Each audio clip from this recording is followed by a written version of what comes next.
Good evening, nurse. Good evening, Doctor. I don't think we've been introduced yet. My name is Pippa Hawkins. And I'm Dr. Jonathan Reed.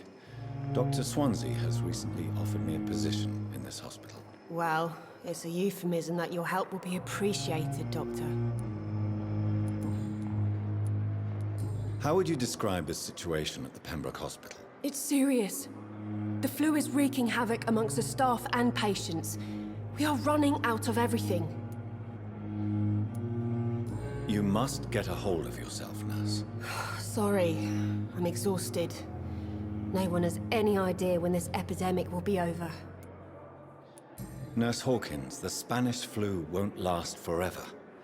Even the Black Plague didn't kill everyone. I wish I could believe you. But what if this epidemic was worse?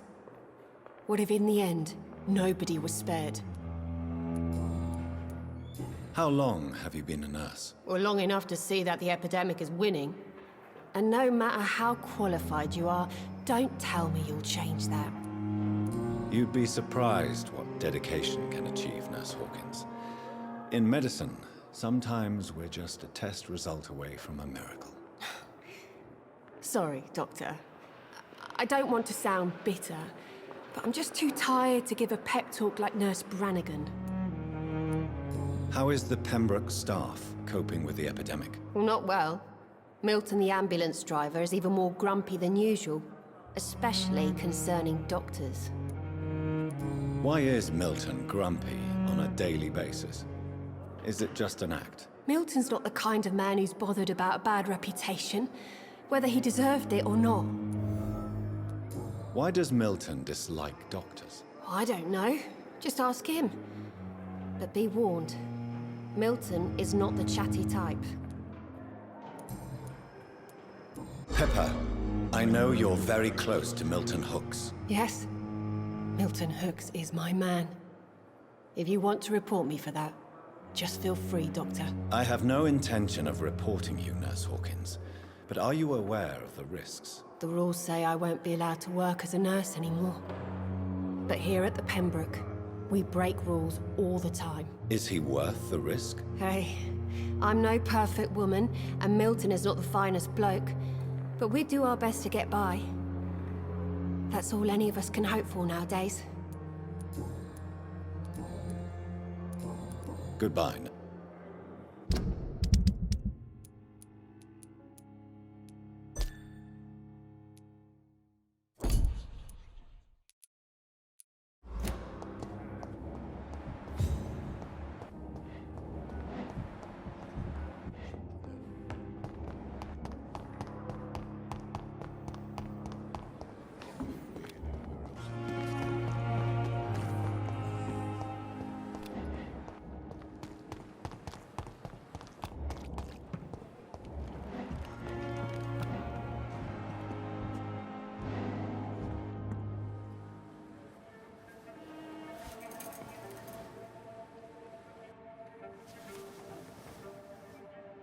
How can I be sure I'll not find your unconscious body in the house again? I promise you, you'll not find my unconscious body. For God's sake, how can you say such a thing?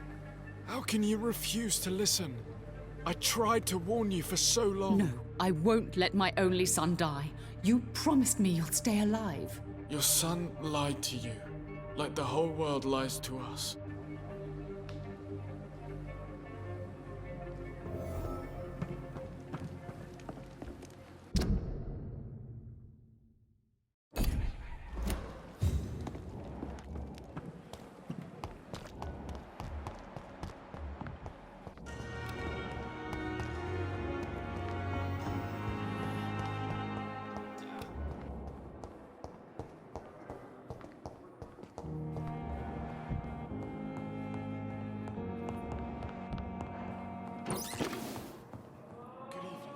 Good evening, sir.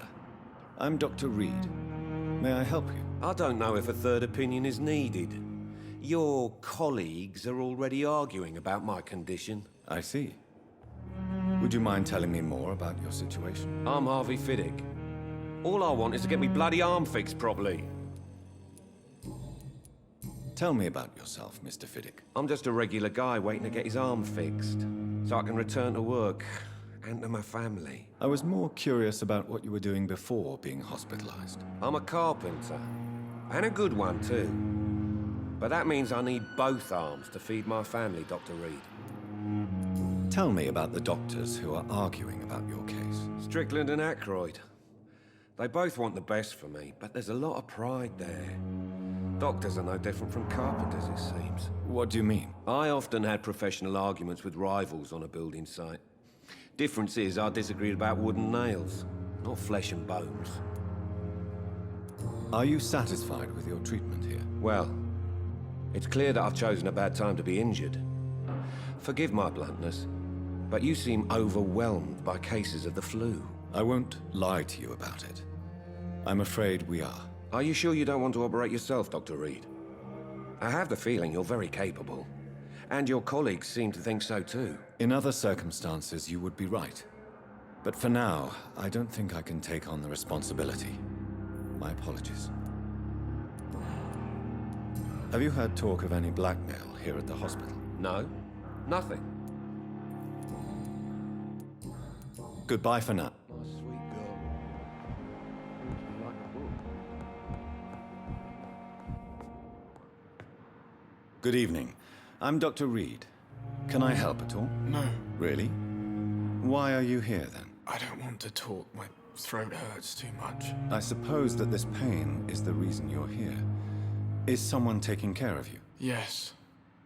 And no. Could you at least tell me your name, sir? Mortimer. Mortimer Goswick.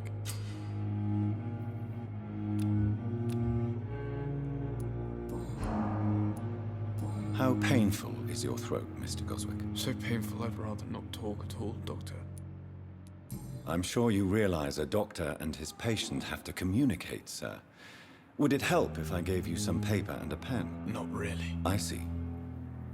Then maybe it's not just your throat that hurts, Mr. Goswick. Perhaps your sore throat is just the consequence of something more hurtful. Yes, maybe. But I don't want to talk or even write about it now. So, Have you heard... no? Admit it, Mortimer. Your mother had you hospitalized here because you tried to kill yourself. Yes, it's true. All right, then. This is the first time we've really shared information about your case. Shall we call this progress? Call it what you want, Dr. Reed. You can trust me. I won't report you to the authorities. My one and only concern is your health. I guess I should thank you then. Can I help you in any way, Mr. Goswick? I wrote a letter for my mother. She was supposed to read it after my death. But I suppose she doesn't have to read it now. I see. And is this letter still near the place where you tried to take your own life? Yes. And I don't want anyone reading my last words. I mean, I'm still here. If you bring me back that letter, then perhaps we'll talk. Tell me about yourself, Mr. Goswick. I don't want to talk, Doctor. I have to go now, sir. But don't hesitate to contact me if you need any help. Good evening, sir.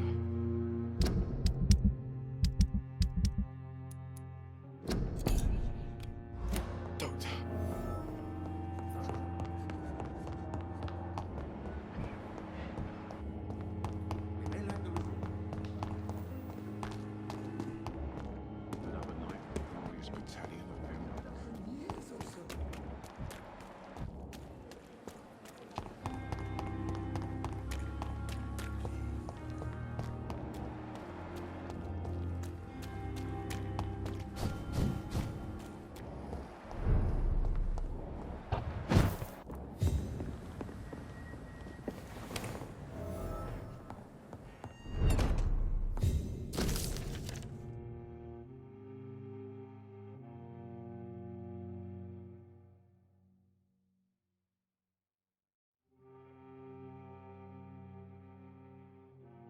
In this letter, Mortimer Goswick does nothing to hide. frustrate his desire to die. I could give it to his mother, but doing so would betray his trust.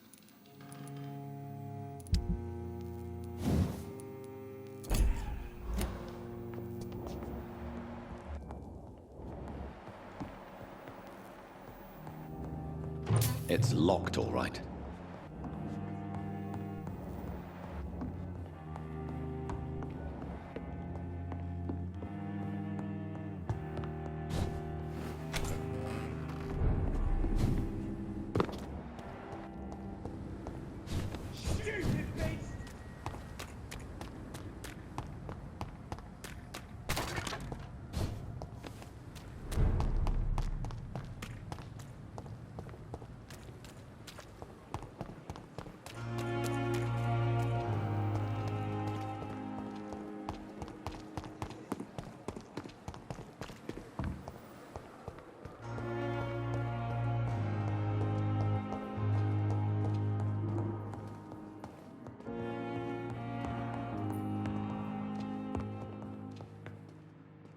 Good evening, madam. Can I help you? It's my son who needs you, sir. I'm Dr. Jonathan Reed. How can I help your son? I'm Beatrice Goswick, mother of Mortimer Goswick. Could you check on him, please, Dr. Reed? I've heard much of your talents as a physician. I'm all right. Goodbye, Mrs. Goswick. Good evening, Mr. Goswick. How are you? I'm okay. I have retrieved your letter, Mr. Goswick.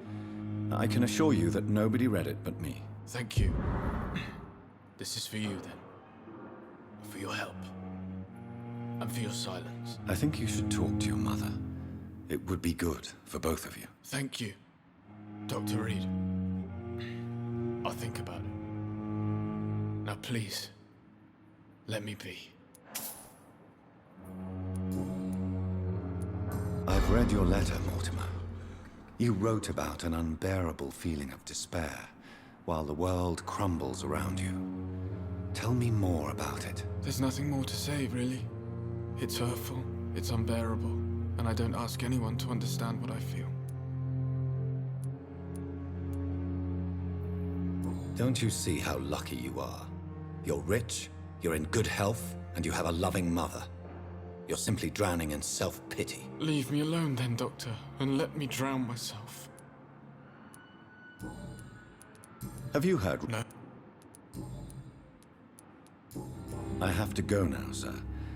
But I'm all right.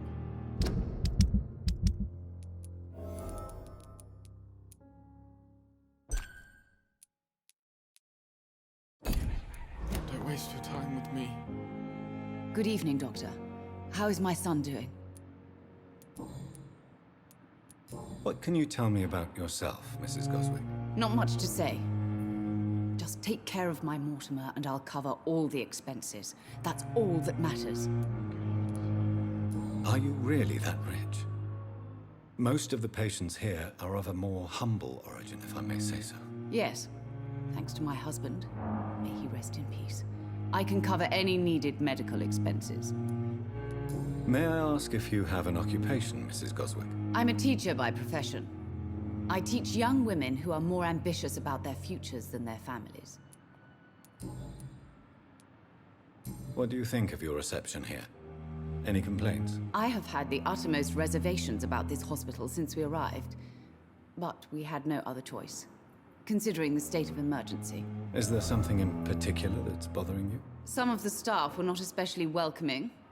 I suspect they're not accustomed to dealing with patients of such social standing. Tell me more about your arrival at the Pembroke Hospital. What gave you such a bad first impression? The ambulance driver was quite rude, for a start. And that nurse, Miss Hawkins, seems to have quite a dubious attitude. What do you mean? She managed to secure a bed for my son despite the epidemic. It was a relief, but it wasn't cheap. She charged you for a bed? Yes, and I paid without question, considering the urgency of the situation. I share your concern, Mrs. Goswick. Be sure that I'll talk to the people involved. I don't expect compensation, Dr. Reed. But I'm aware such behavior would not be tolerated in other hospitals.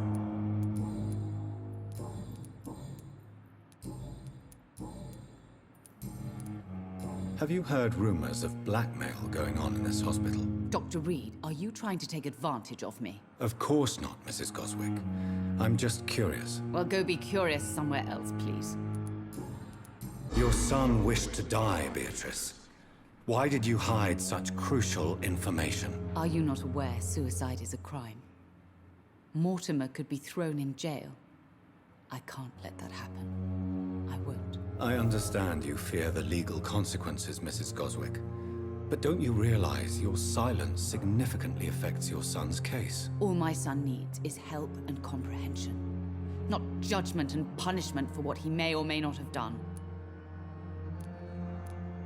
Mortimer is extremely vague as to his motivations for committing suicide. Tell me more about what you know. As you say, Mortimer had no reason to die. All he said to me was that he wanted to make the world a better place, but couldn't. Why did your son feel so useless when facing the world? I think it was more that he could only see the melancholy facets of life. He couldn't help but dwell on such things. What do you think he meant by making the world a better place? Mortimer has always been a sensitive soul. He wouldn't talk to anyone for months after his father passed. It's like he carries everyone's sadness with him. Do you realize your son could try to kill himself again? He might succeed next time. I think about it every minute. But I won't stop fighting for my son's future. That's how much I love him. You're right. Your son's death was not fatal. And unlike many on their own, he is lucky to have you by his side. I can't give up on him. I just can't. I have conceded many times in my life, but giving up on my son is something I am incapable of.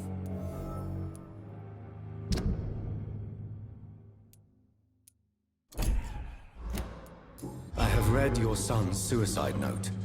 It was not an impulsive gesture, nor was it his first attempt. He threatened to kill himself a few times before. But I never thought he would dare to punish me this much. Punish you? Why? I've known for a long time he was not happy with his life. But I always hoped he cared enough to avoid making me suffer like this.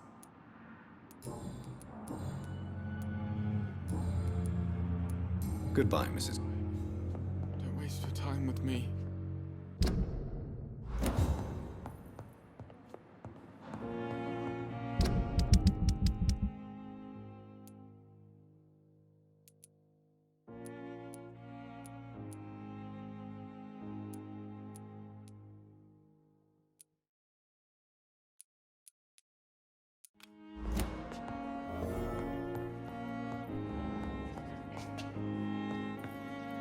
Dr. Reed, may I help you?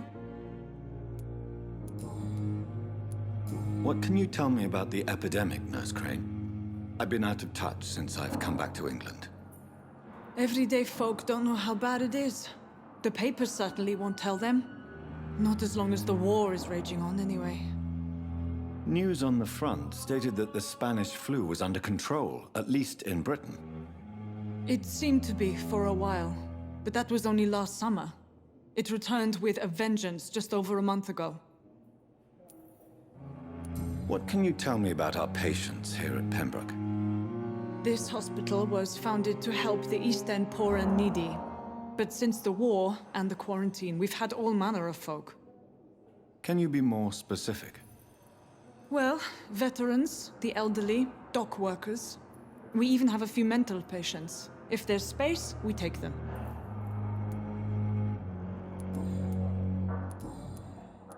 For how long have you been working here, Nurse Crane? I first volunteered at the Pembroke in 1911, a few months after Dr. Swansea was appointed. And before you arrived here? If you must know, this was my first job. Well, Dr. Swansea certainly has confidence in your abilities. Are you in charge of the nursing staff? Not in an official capacity, but the Pembroke doesn't always work above board, so to speak. What about medical protocols? Dr. Reed, we don't have the money and resources here at the Pembroke like they do in the West End. We do what we can. How is the duty roster organized? Everybody works until they can't. If there's time, they'll eat a meal and shed a silent tear.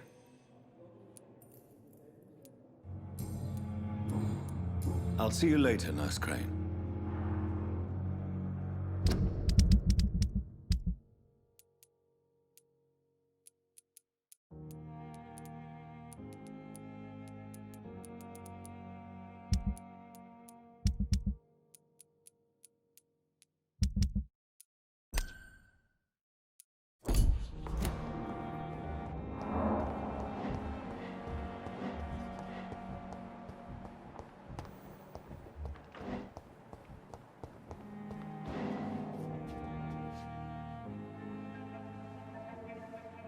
You don't mind if I search your pockets, do you, sir? You won't need any of these anyway. I'm not stealing from you, mister. I'm only redistributing your belongings to people who need them more than you. You see, no one has claimed your body, sir, so it would be such a shame to bury you with your valuables. I will not forget you, sir. And I thank you for your generous donation.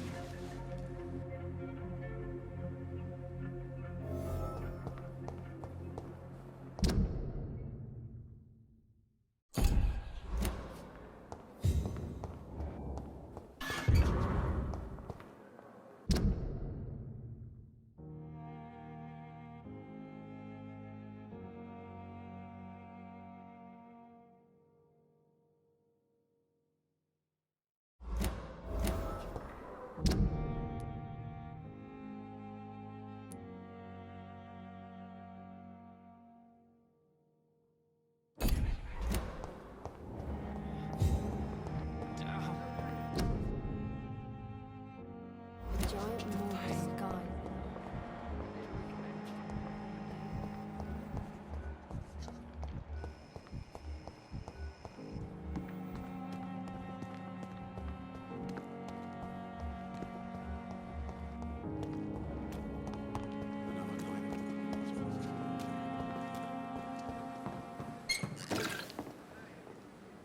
Good evening, nurse.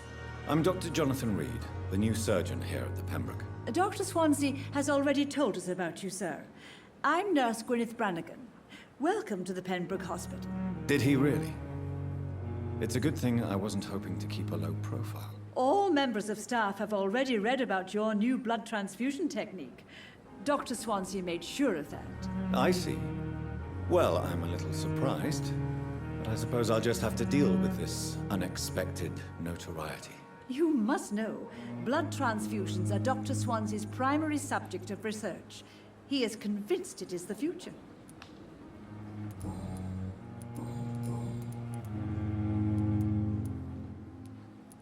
Why does Dr. Tippett claim you're the main reason he keeps working, despite his fatigue? If it wasn't for him, I probably would have left the Pembroke years ago.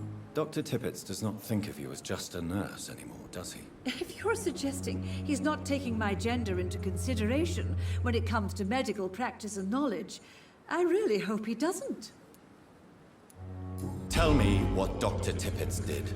I know his mistake caused a patient's death. If I had not covered up his error, Dr. Tippett would have been fired from this hospital. I could not let that happen. You can't allow your emotions to dictate your conduct concerning patients, Nurse Brannigan. Look around you, Dr. Reed. Do you really think we can afford to lose a brilliant practitioner like Dr. Tippett in our situation? I can't say I approve of what you did. But as a field surgeon, I know that some situations require you to bend the rules. I'm not proud of what I've done, but to contain the epidemic must be our priority, so we can't afford to lose Dr. Tippett.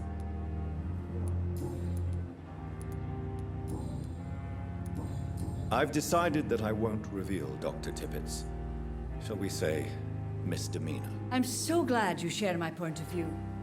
Dr. Tippett is a brilliant practitioner. We most definitely need his know-how. I hope you're right. This is a huge risk we're taking. Dr. Tippett must regain his confidence. Please, keep this decision between you and me. He doesn't need to know you found out.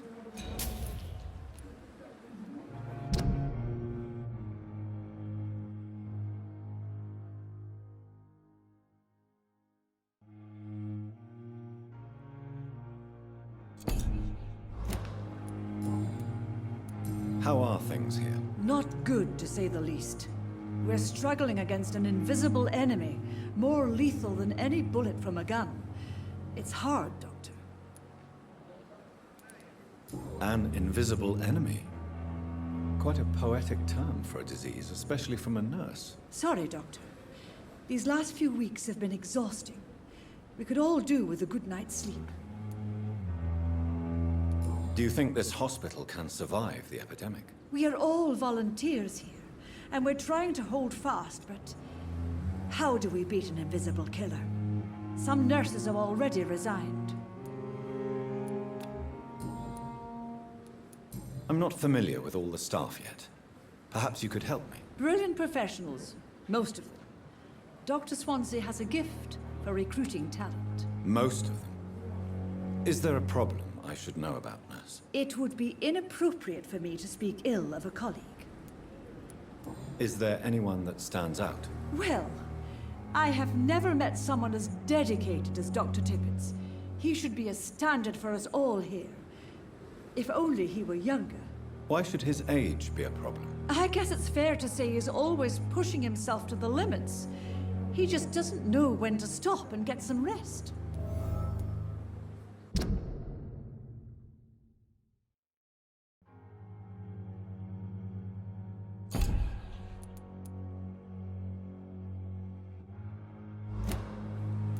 Nurse Brannigan, if you do know something, please tell me.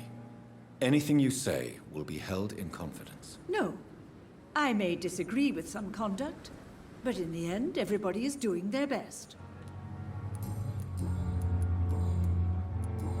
Goodbye, nurse. Call me if you need assistance. They know we are overwhelmed by this horrifying epidemic. Perhaps I should have considered the offer from that cabinet.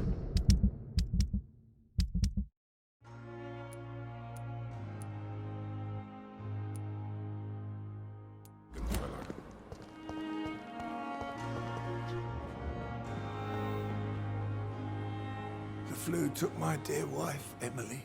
I take comfort knowing we'll soon be together again. Mr. Rainfield, that's no way to talk. You're in good hands here, and we'll be up again soon enough.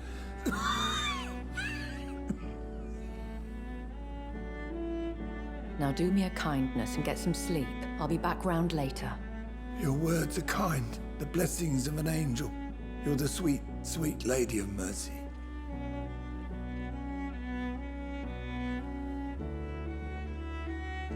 Good evening, Dr. Reed. It's a pleasure to see you again. You seem surprised. Dr. Swansea has brought me up to speed concerning your recent appointment to Pembroke Hospital. You're a the lady who saved me that night, before vanishing into thin air. I remember you from the pub with Dr. Swansea. Indeed. Allow me to introduce myself formally this time. My name is Lady Ashbury. I remember you well, in spite of the brevity of our encounter.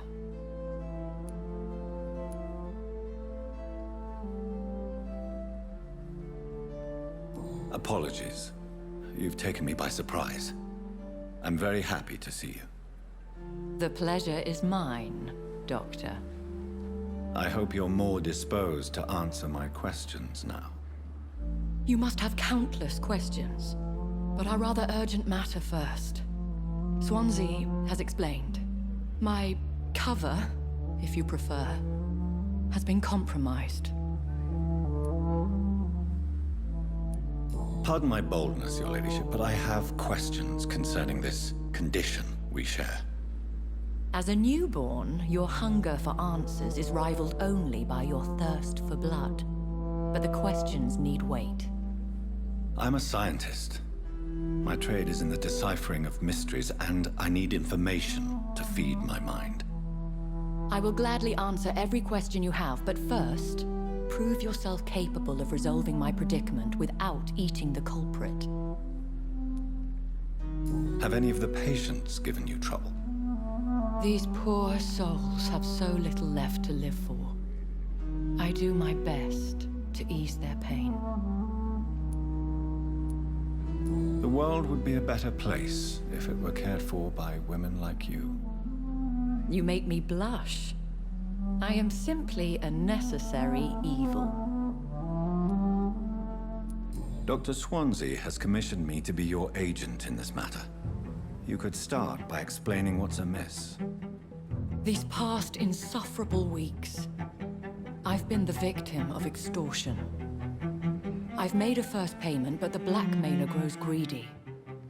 I must refuse his most recent demands. Who would be so foolish as to threaten you? A kindred spirit. Even if it were the case, and I highly doubt it, a vampire would have asked for something more valuable than money. My suspicions lean toward a patient, or their family. If we're dealing with an ordinary criminal, surely you've the means to deal with it yourself, if I may. As immortal tradition doth dictate, all fangs and hypnotic eyes ablaze, the blood would run like a river. That's what I hope to avoid. Violence has a tendency to spiral out of control. What are your expectations? Please be precise. As the newly appointed surgeon of this hospital, you are in an excellent position to ask innocent questions and deftly learn the identity of my blackmailer. Please continue. Every detail is essential. I'm your man. My embarrassment in this matter is eclipsed only by my shame at having put the hospital at risk. The threat from our anonymous scoundrel is clear. A list of dates. My visits coinciding with the dates of suspicious patient deaths due to massive blood loss. I'll take care of it. Do you know where I should start? If that was the case, I'd settle the matter myself. You could talk to our local gossip, Harriet Jones. Not a pin drops here without her hearing about it. I'll meet that woman now. My life, as others know, is in your hands, Dr. Reed. I'm sure of your discretion, but I do fear your powers of persuasion will be put to the test.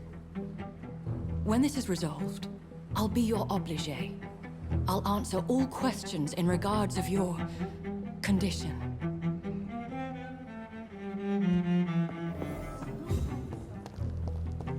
And I thought last summer's epidemic was difficult.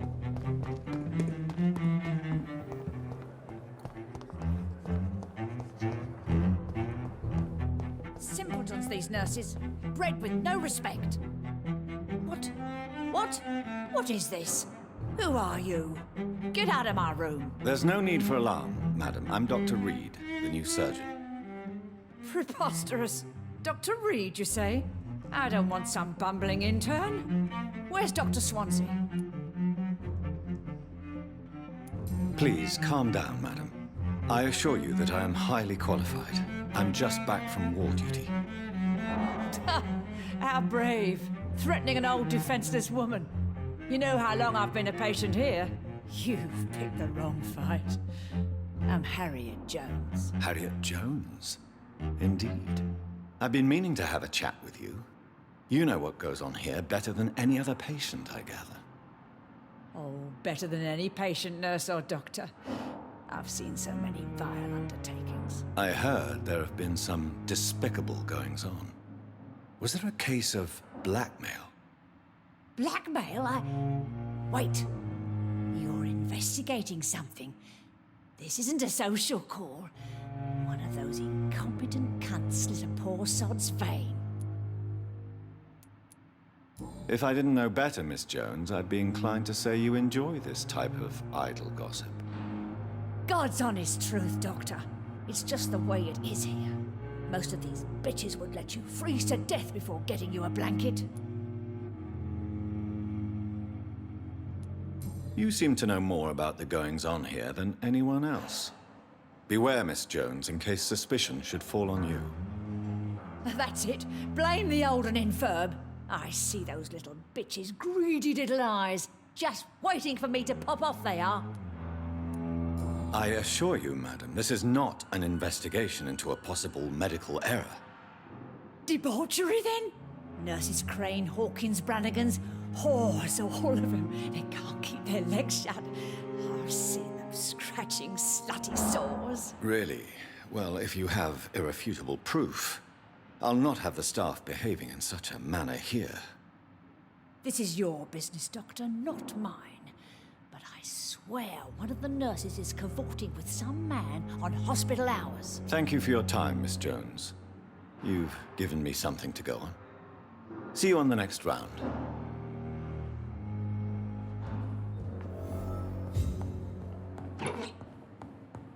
The patients and staff might know something.